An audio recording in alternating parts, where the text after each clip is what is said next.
Yeah, so it's achievable right now to a very large degree. Certainly not, it's going to be 100%, but um, every day I talk to maybe 10 or 25 families and their loved ones that are, afflicted with cancer.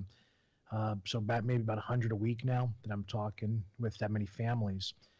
And the obstacles these families encounter, they're positioned in their experience as something that cannot be overcome or managed. But with the right resources and people that are capable of thinking through the process, they're very manageable. So recently, I had a young man call me about his dad. His dad was in a hospital, and he had a tumor that was blocking his rectum, so he could not have any bowel movements. So the father is not able to have a bowel movement, and his colon is enlarging, and they're afraid he's going to get a colon rupture. But the oncologists were afraid to do any type of surgical procedure because the cancer had spread all over in the colon. And so the son is calling me very, panicky and frantic, like, "Hey, my dad's going to die in the hospital, and this is not how I wanted my dad to go out," basically.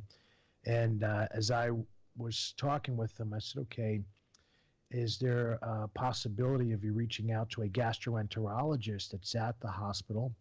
And you can ask from the gastroenterologist perspective, is it possible he could perform a procedure called an ileostomy, which would allow your dad to still have bowel movements, and it would release the pressure buildup that's in the colon. And, basically he's going to bypass, part of the digestive tract." And so he reached out, he tried to hunt this guy down and find him. And it's, this is like almost midnight now. And he winds up, gets a hold of the doc. The doc says, "Let me look, and I think I could do this." And the next morning, the procedure was done, and it was a success. And now that same, elderly man that was told nothing could be done, he's now walking outside the hospital. And, the odds are, still against him. He's probably going to pass away because of, there's not going to be enough resources dedicated to him. But the difference is now he gets to pass away at home in his own bed with his family and surrounded by people he loves. And not that I don't have anything against hospitals, right? But it's just not the same thing as dying around your family as it is dying in a hospital.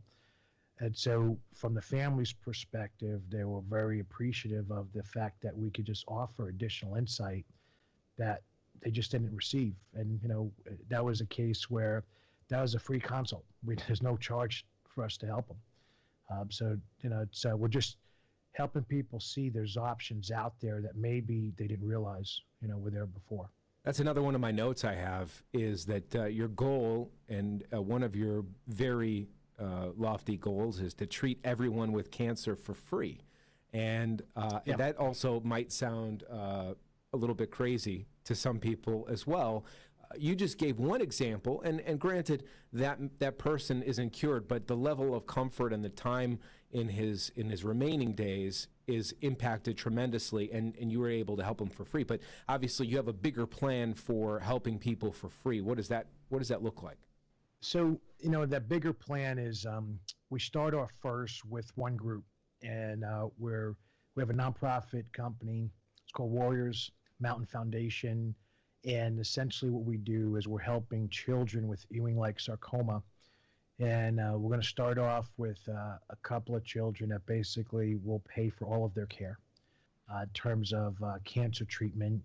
Chances are these kids are young, so they probably don't have a lot of other, secondary diseases going on, let's say like an older person would have. So the goal would be to prove that we could help this particular group beat cancer. The significance of it is that it's basically a group that the outcome statistics are very poor. Some of the cancers are, almost the prognosis is 100% of the children will die at some point. Right now, to my knowledge, we're the only center in the world where those children that come here actually live. Wow. So the message we wanted to basically communicate is that we can do it, and we're basically a small company compared to the giants of the world in cancer treatment. And how is it we're getting results other places aren't? And the answer is simple, is we're not using fear to inhibit us. We're using fear to motivate us. We're thinking differently. We're approaching problem solving. And I've connected some super brilliant people, uh, together. I basically took people that would never ever work together and I got them connected. So now they're working on the same team. So now we don't have everyone looking at the problem the same way. We have everyone looking at the problem from different perspectives. So we're able to grow exponentially.